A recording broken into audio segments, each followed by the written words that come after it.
One of the common things I see often when working with individuals is a general sense of, is this the right direction? Am I moving in a direction that will matter the most to me in the long run?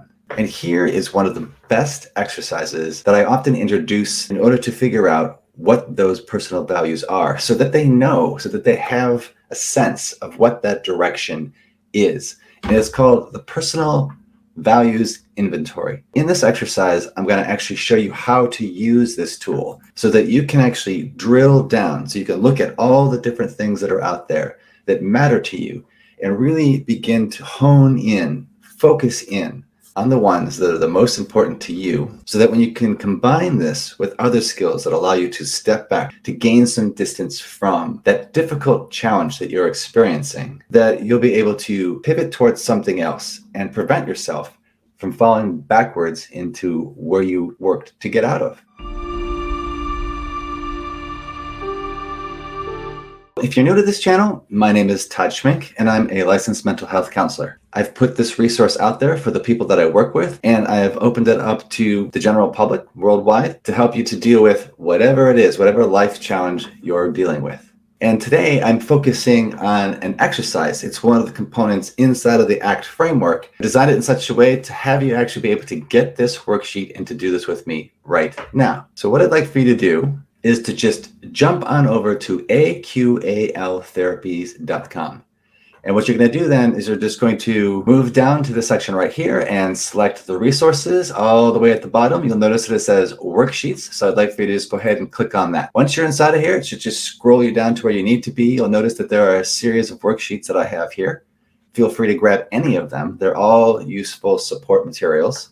But for today's exercise, what I'd like for you to do is just to go ahead and grab the values worksheet right down here. Just click on that for a moment, allow it to download, and when you open it up, it should look a lot like this. And so what you see in here in this worksheet is a values inventory. There's probably about 150 different words that I've put inside of here that I've collected over the years.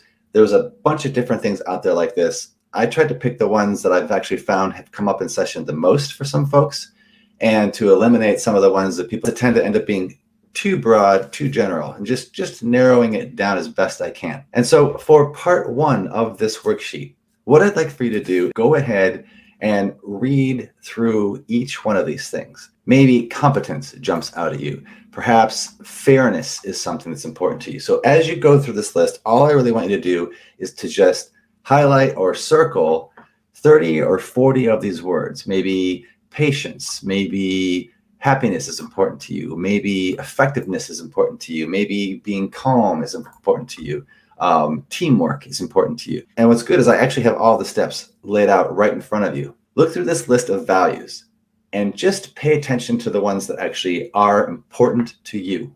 Take your time. Don't rush too heavily into this. Just allow yourself to look through this list and circle as many words as are important to you. Then what I'm going to want you to do is to take that worksheet and just set it off to the side. Just leave it off to the side for a day or two. Give your mind a rest. Let your mind just let it be. Then later on, I'm just going to have you come back to this worksheet again. But this time, you're going to do it a little bit different. Just focus on the ones that you circled from the day or two before. And we're going to add a little bit deeper element to this. I need for you to actually say the word out loud. And pay attention to where it shows up in your body. How does it land physically? What sensations come along with this? What we're doing is we're looking for those words that give us a sense of motivation, or they're compelling. They give us a reaction, a physical bodily reaction. Those are key. And what you're going to do then is go through those 30, 40, 50 words and just go ahead and say each one out loud, feeling which ones give you the strongest response.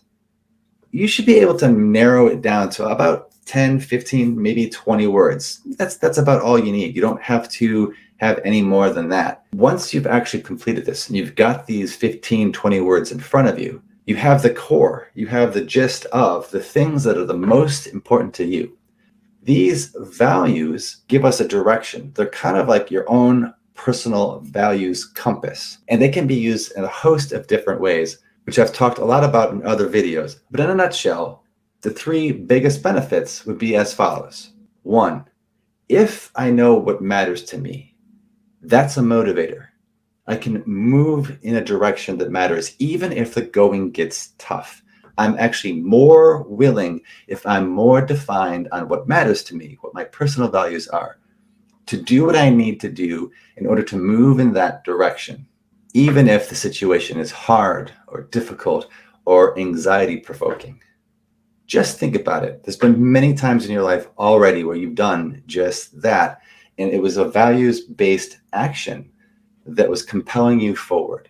2, I need to have that solid direction so that when I'm able to pull away from, to diffuse from, and I've got a bunch of different topics which talk about how to diffuse from different thoughts, sensations, experiences that we tend to get hooked in.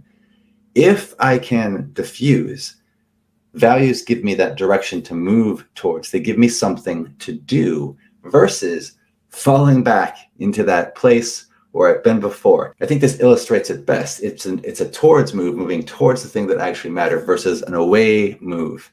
And 3, knowing what your values are, being able to diffuse, once again, using that towards and that away illustration here again, knowing what my values are helps me to be more confident, more competent, that I'm actually going to move in the right direction, that in the long run is going to end up benefiting me versus just doing that thing that I always do that's not giving me the results that I want. So now you have it. One of my most favorite tools in helping people to begin to build a life that they would like to live, experiences and meaningful events that they would like to have more of in their life versus constantly getting stuck in what I don't want. It's a simple worksheet. It's got 2 simple steps, although it does require a little bit of your time and a little bit of your patience. But we can even use this exercise to practice that pivoting. Notice the thought that comes up that wants to get in the way of doing this worksheet. And if I continue to do that, I will have no further clarity than what I already have right now.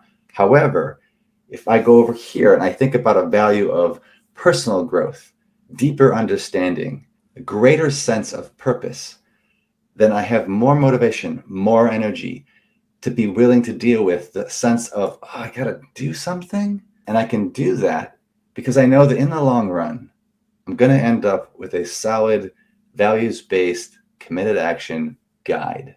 So give it a go. And if you're up for it, comment about it. Tell me, how did this work for you? Was this useful? Was this interesting? Was this profound? Did it give you a better sense or a better understanding of who you are and what matters to you? And until the next time, may you be well.